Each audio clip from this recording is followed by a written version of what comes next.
ইসলাম শিখিয়েছে শেষ নিঃশ্বাস পর্যন্ত তোমাকে লড়ে যেতে হবে। এই পৃথিবীতে কেউ কাউকে জায়গা করে দেয় না, জায়গা করে নিতে হবে।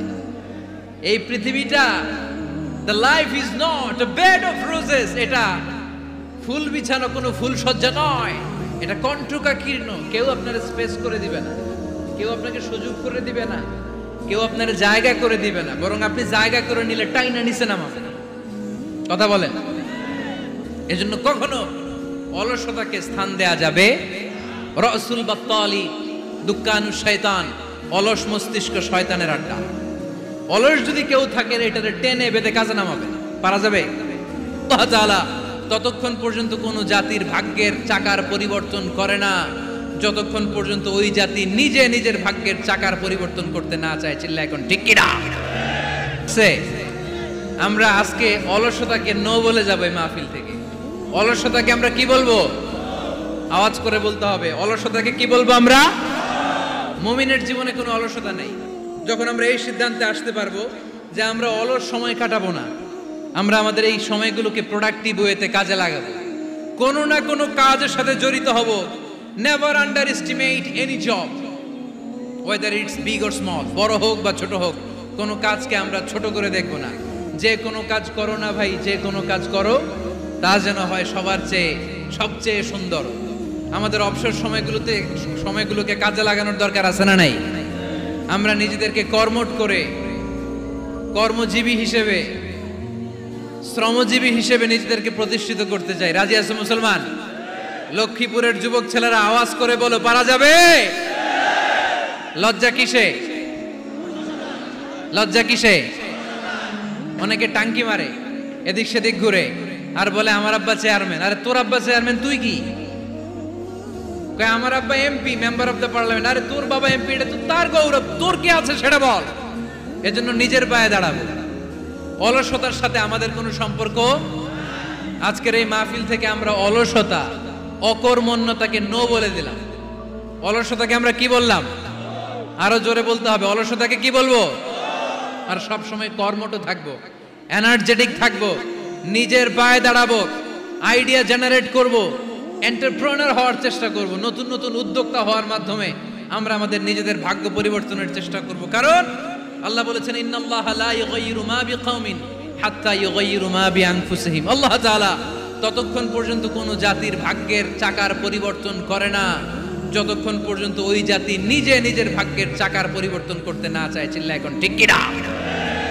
লাকাদ খালাকনা, একটা বাবার স্পার্মের মধ্যে 2 কোটি যদি শুক্রাণু না থেকে সেখান থেকে সন্তান হয় না। তার মানে এই 2 কোটি শুক্রাণুর মধ্য থেকে আপনি একজন সফল মানুষ, যিনি বাকি 2 কোটির মধ্য থেকে সব শুক্রাণুগুলোকে হারিয়ে আপনি সফল হতে পেরেছেন। সেখান থেকে দুনিয়ার বুকে আপনি যখন এসেছেন, আপনাকে সংগ্রাম করে আসতে হয়েছে। যারা সিজারের মাধ্যমে পৃথিবীতে আসে তাদের এই সংগ্রামটা থাকে না, কিন্তু যারা নর্মাল প্রসেসে পৃথিবীতে আসে তাদের প্রচন্ড সংগ্রাম করে, প্রচন্ড চাপা খেয়ে পৃথিবীতে আসতে হয়। ঠিক কিনা? কারণ আমাদের সাইজ ছিল অনেক বড়। আমাদের মায়ের যে অঙ্গটা দিয়ে আমরা পৃথিবীতে আসব, ওই জায়গাটা ছিল খুবই সরু। আমাকে সংগ্রাম করে, আমাকে যুদ্ধ করে, আমার নিজের অস্তিত্বের প্রমাণ দিয়ে চিৎকার মেরে এই পৃথিবীতে আসতে হয়েছে। চিল্লায় বলো ঠিক কিনা? এজন্য এই পৃথিবীর বুকে আমরা যতদিন থাকবো সংগ্রাম করে বাঁচতে হবে। ঠিক কিনা? পরিশ্রমে লজ্জা আছে? লজ্জা কিসে? মনে থাকবে লক্ষ্মীপুরের ছেলেরা, যে আয়াত দিয়ে শুরু করেছি সে আয়াত দিয়ে শেষ করছি। যখন সালাতের সময় হয় মসজিদে যাব, আর সালাত যখন শেষ হয় তখন মসজিদের বাইরে আমরা কাজে নেমে পড়বো। রাজি আছি তো? ফাইদা কুদিয়াতিস সালাতু ফান্তাশিরু ফিল আরদি ওয়াবতাগু মিন ফাদলিল্লাহ ওয়া যিকুরুল্লাহা কাসীরান লাআল্লাকুম তুফলিহুন। যখন তোমাদের সালাত শেষ হয়ে যায় তখন তোমরা কর্মস্থলে ছড়িয়ে পড়ো। আল্লাহ শিক্ষা দিয়েছে, যেই পরিস্থিতিতে থাকো না কেন তোমাকে শ্রম ব্যয় করে, কষ্ট করে তোমার উপার্জন করতে হবে, রিজিকের বন্দোবস্ত করতে হবে। চিল্লায় বলেন ঠিক কি না? ইসলাম আমাদেরকে এটাই শিখিয়েছে, কাজে লজ্জা নাই। আবার বিশ্বনবী বললেন, ইন খামাতিস সাআ ওয়া ফি ইয়াদি আহাদিকুম ফাসিলাতুন, তোমাদের কারো হাতে যদি একটা চারা বীজ থাকে, সে যদি দেখে কিয়ামত হতে শুরু করেছে, فإن استطاع أن يغرسها قبل أن تقوم الساعة فليغرسها। কারো হাতে একটা চারা বীজ নিয়ত করেছে, চারা বীজটা রোপণ করবে। ইন দ্য মিন টাইম দেখলো কিয়ামত হতে শুরু করেছে। বিশ্বনবী বললেন, যদি তোমার সুযোগ থাকে কিয়ামত হওয়ার আগে চারা বীজটা রোপণ করে দাও। কথা বুঝতে পেরেছেন? আপনার হাতে একটা চারা বীজ, আপনি প্ল্যান করেছেন এই চারা বীজটা রোপণ করবেন। ইন দ্য মিন টাইম দেখলেন কি হওয়া শুরু হয়েছে? ইদা জুলজিলাতিল আরদু জিলজালাহা, দ্য বিগেস্ট আর্থকোয়েক, ভূমিকম্প শুরু হয়েছে, কিয়ামত হয়ে যাবে। বিশ্বনবী বললেন, কিয়ামত হইতেছে ওদিকে, আর তোমার হাতে যদি চারা বীজ থাকে দেরি করো না, কিয়ামত তোমার কাছ পর্যন্ত আসার আগে সুযোগ পেলে চারা বীজটা রোপণ করে দাও। সালাত শেষ, কাজে ঝাঁপিয়ে পড়ো, আদেশটা কার? তাহলে ইসলামে ইবাদতের অ্যাটিটিউডটা বুঝতে পারছেন? কাজের সময় কাজ, নামাজের সময়, আওয়াজ করে বলেন, কাজের সময়, নামাজের সময়। সুন্দর হয়েছে না বিষয়টা? ফাইদা কুদিয়াতিস সালাতু ফান্তাশিরু ফিল আরদ, যখন তোমাদের সালাত শেষ তখন জমিনে ছড়িয়ে পড়ো। জমিনটাকে আল্লাহ আমাদের জন্য উর্বর বানিয়েছেন। জমিনে বীজ রোপণ করে দিলেই এখানে ফসলের ব্যবস্থা করে দেয় কে? ওয়াল্লাযী জাআলা লাকুমুল আরদা যালুলান ফামশু ফি মানাকিবিহা ওয়া কুলু মির রিজকি ওয়া ইলাইহিন নুশুর। তিনি তো এমন সত্তা যিনি তোমাদের জন্য জমিনটারে ফ্ল্যাট বানিয়ে দিয়েছেন, সমতল বানিয়ে দিয়েছেন। এই জমিনের অলিতে গলিতে, বনে বাদারে, রাস্তায়, সাগরে, পাতালে, পাহাড়ে, বিভিন্ন জায়গায় তোমরা ঘুরে বেড়াও, সেখানে যে আমি আল্লাহর রিজিক তালাশ করো। সুবহানাল্লাহ। এই জমিনটাকে আল্লাহ সাহালাতুল মাসালিক, চলার জন্য সহজ বানিয়ে দিয়েছেন, ফ্ল্যাট, উঁচু নিচু নাই। এই যে লক্ষ্মীপুরের আজকে এই যে প্যান্ডেলের এখানে উঁচু নিচু আছে, আজকে এইখানে যদি উঁচু হতো ওইখানে নিচু হতো, আমরা ঠিক মতো দেখতে পারতেন? বিমান থেকে এটা খুব সুন্দর দেখা যায়, জমিনটা খুব ফ্ল্যাট দেখা যায়, সমতল। এই সমতল হওয়ার কারণে এখানে চাষাবাদের সুযোগ সুবিধা করে দিয়েছে কে? তাহলে বোঝা গেল এই জমিনটা সমতল এবং উর্বর, ভেরি ফার্টাইল ল্যান্ড। আমাদের সালাত শেষ, আমরা কাজে চলে যাব, আবার আজান হলে মসজিদে ঢুকে যাব। এটাই হচ্ছে ইসলামের নিয়ম। সাইয়েদনা ওমর ফারুক যখন মসজিদে নববীর ইমাম, তিনি ইয়ামান দেশের কিছু লোকদের সাথে সাক্ষাৎ করলেন। কোন দেশের?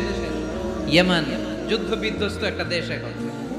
প্রাচীন নগরী হাদ্রামাউত বা আলাবাক, এই ইয়ামান দেশের কিছু লোকের সাথে তিনি সাক্ষাৎ করলেন। তারা গোল হয়ে বসে থাকে, নামাজের পরে যায় না, বসে বসে সুবহানাল্লাহ পড়ে, আলহামদুলিল্লাহ পড়ে জিকির করে।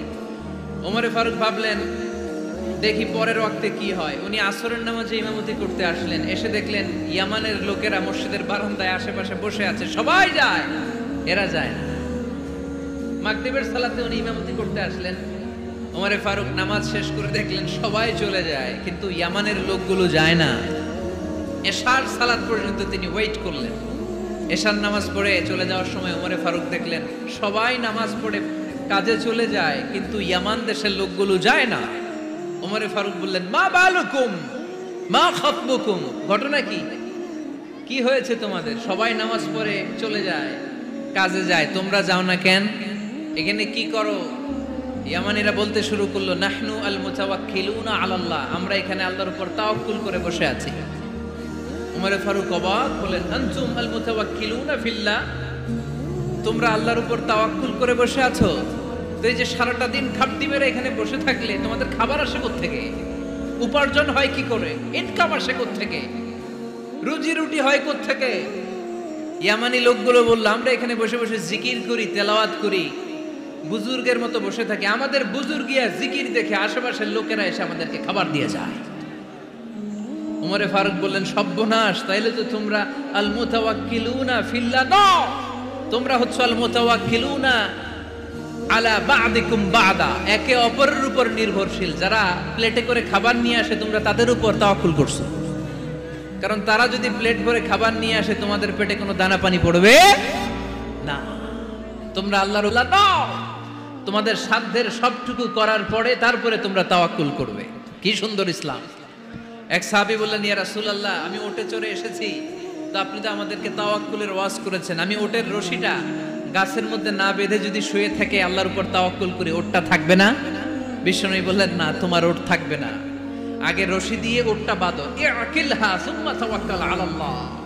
আগে টাইট করে রশি দিয়ে গাছের সাথে ওটের রশিটা বাঁধো, এরপর আল্লাহর উপর তাওয়াক্কুল করো। এইটার নাম তাওয়াক্কুল। চিল্লায় বলেন ঠিক কিনা?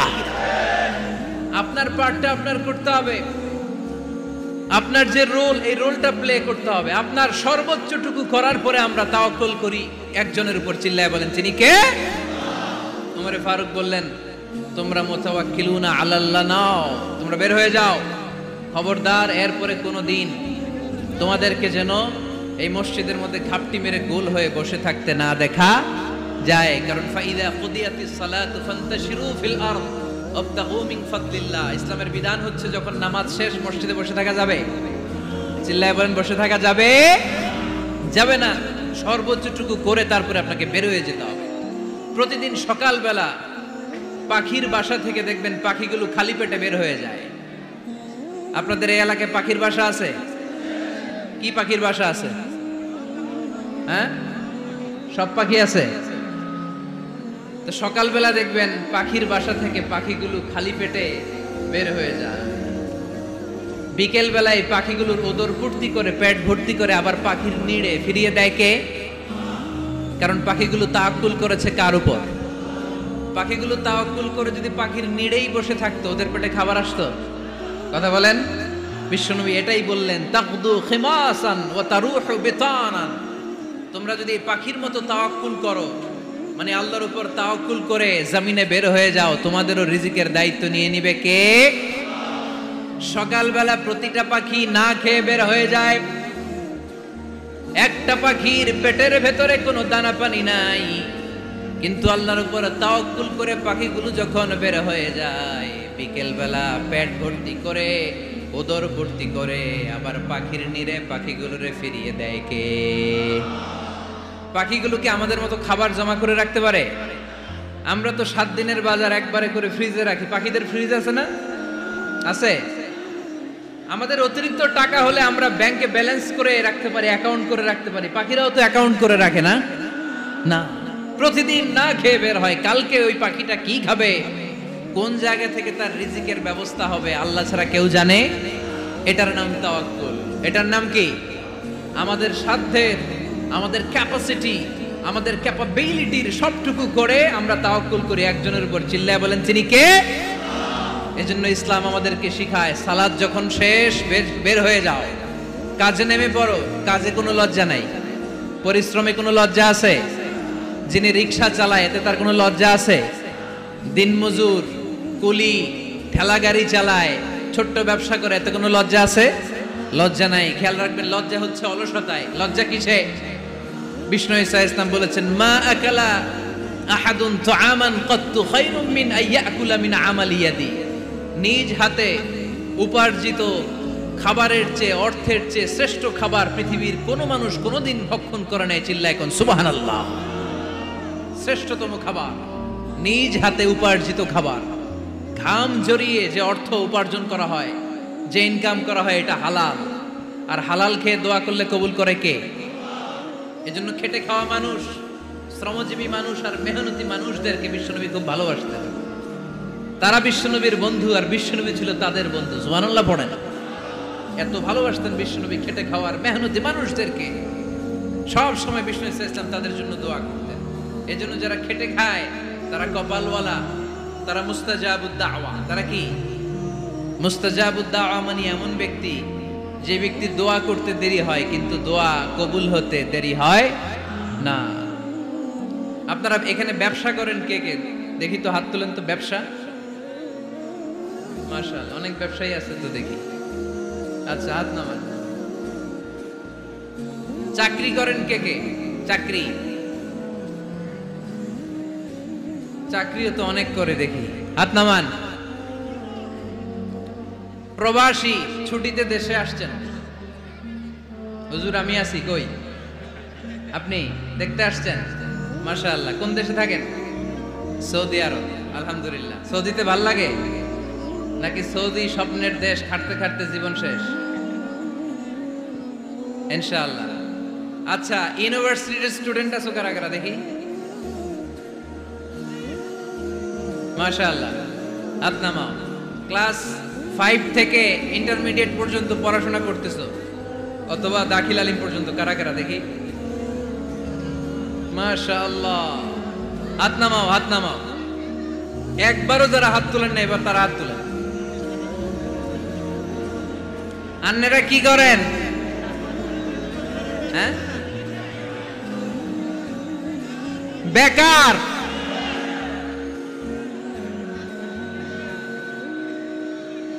বাংলাদেশে চাকরির বাজার খুব মন্দা, ঠিক কিনা? বাংলাদেশ ইন্ডিয়াতে চাকরি পেতে অনেক কষ্ট। সামান্য একটা পদের জন্য যেখানে চেয়েছে ক্লাস 8 পাস, এখানে ডবল মাস্টার ডিগ্রি অ্যাপ্লাই করছে কয়েক লক্ষ।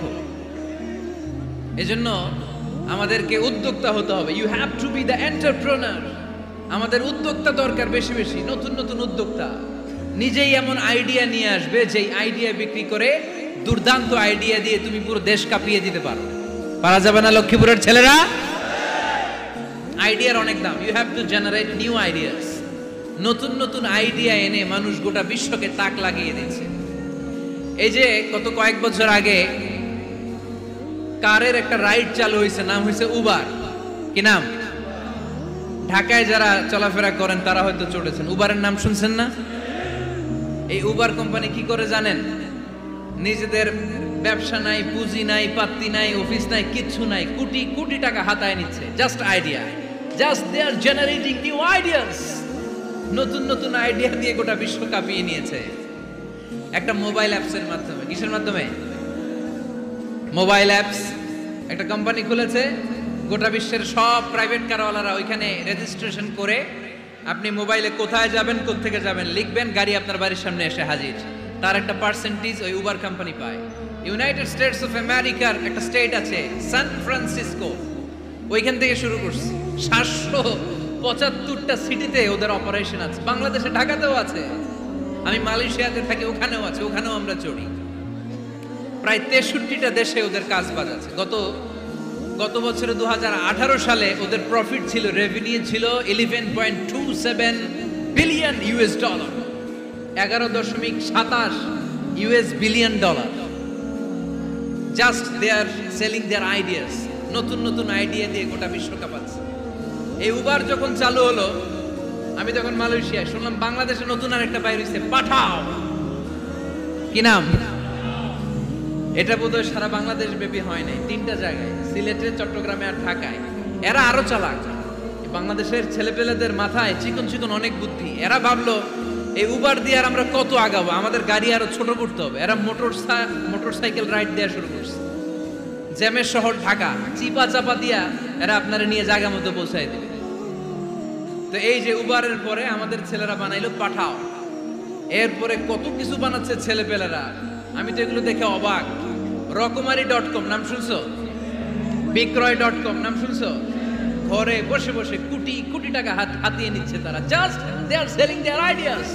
যেহেতু আমাদের চাকরি কম, ওই চাকরির বাজারে আমরা লাইন দিতে চাই না। আমাদের মেধাকে খাটিয়ে খাটিয়ে আমরা নতুন তরুণ উদ্যোক্তা বানাতে চাই। চিল্লায় বলো ঠিক কিনা? উদ্যোক্তা যত বাড়বে ততই দেশের কল্যাণ হবে। মানুষ তাদের আইডিয়াকে কাজে লাগিয়ে গোটা বিশ্বকে তাক লাগিয়ে দিচ্ছে। আমরা আমাদের সমতল ভূমিতে চাষ করতে চাই না। মালয়েশিয়াতে একটা এলাকা আছে ক্যামেরুন হাইল্যান্ড, ওরা পাহাড়ের মধ্যে চাষাবাদ করে গোটা মালয়েশিয়ার খাদ্যদ্রব্যের অভাবকে মুক্ত করে দিয়েছে। পাহাড়ের মধ্যে ওখানে ফুলের বাগান, ক্যামেরুন হাইল্যান্ড প্রায় 6000 ফিট উঁচু, প্রচন্ড ঠান্ডা। এই ঠান্ডা পাহাড়ে হিল ট্রাক্স এরিয়াতে মালয়েশিয়ার এই ক্যামেরুন হাইল্যান্ডে ওখানে আছে ফুলের বাগান, আছে ফলের বাগান, আছে চায়ের বাগান, ওখানে মধুর চাষ হয়, ওখানে শাকসবজি চাষ হয়, ওখানে অনেক কিছু চাষাবাদ হয়। ওই ফলমূল শাকসবজি দিয়ে গোটা মালয়েশিয়ার 14টা স্টেটে যত শাক সবজি ফলমূল লাগবে ওরা আঞ্জাম দেয়। আর আমরা আমাদের সমতল ভূমিতে চাষ করতে চাই না। আমরা চাষাবাদকে খুব লজ্জা মনে করি। এটা ভুল আইডিয়া।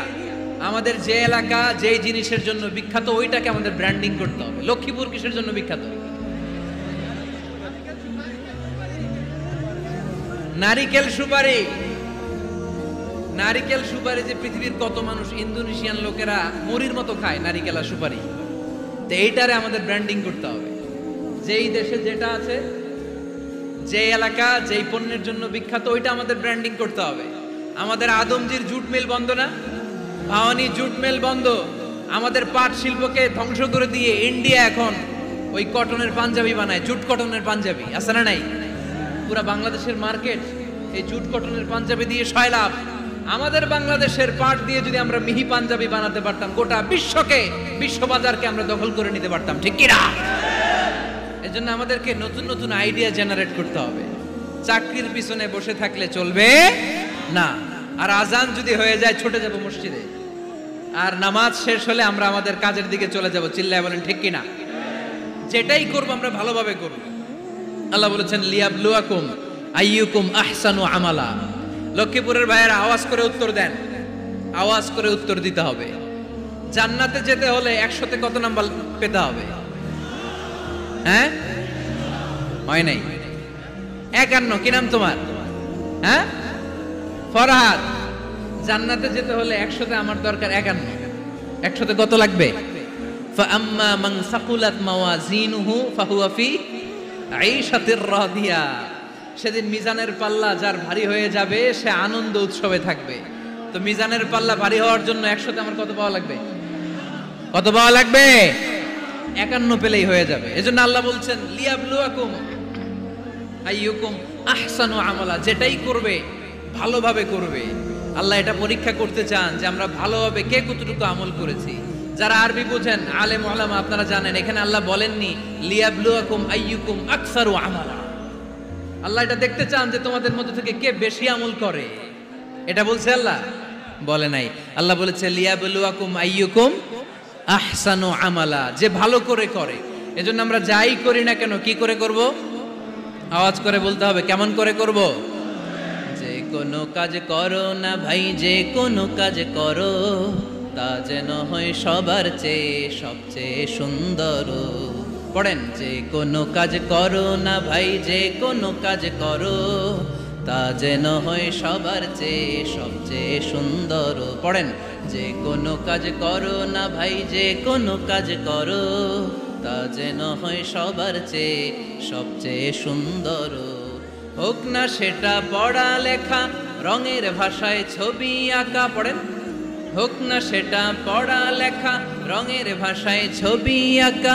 হোক না সেটা সামান্য কাজ কিংবা মহত্তর, তা যেন হয় সবার চেয়ে সবচেয়ে সুন্দর। যে কোনো কাজ করো না ভাই, যে কোনো কাজ করো তা যেন হয় সবার চেয়ে সবচেয়ে সুন্দর। চিৎকার করে বলেন ঠিক কিনা? আমরা যেটাই করি না কেন এটা ভালো করে করার দরকার আছে না নাই? এজন্য কাজে আর শ্রমে কোনো লজ্জা নাই। লজ্জা হচ্ছে অলসতায়। লজ্জা কিসে? অলসতায়। কাজ করে খেতাম, কাজে লজ্জা নেই। লজ্জা হচ্ছে অলসতায়। লজ্জা কিসে? আজকের আলোচনা থেকে এটা মুখস্থ করে নিতে হবে। কাজে লজ্জা নেই।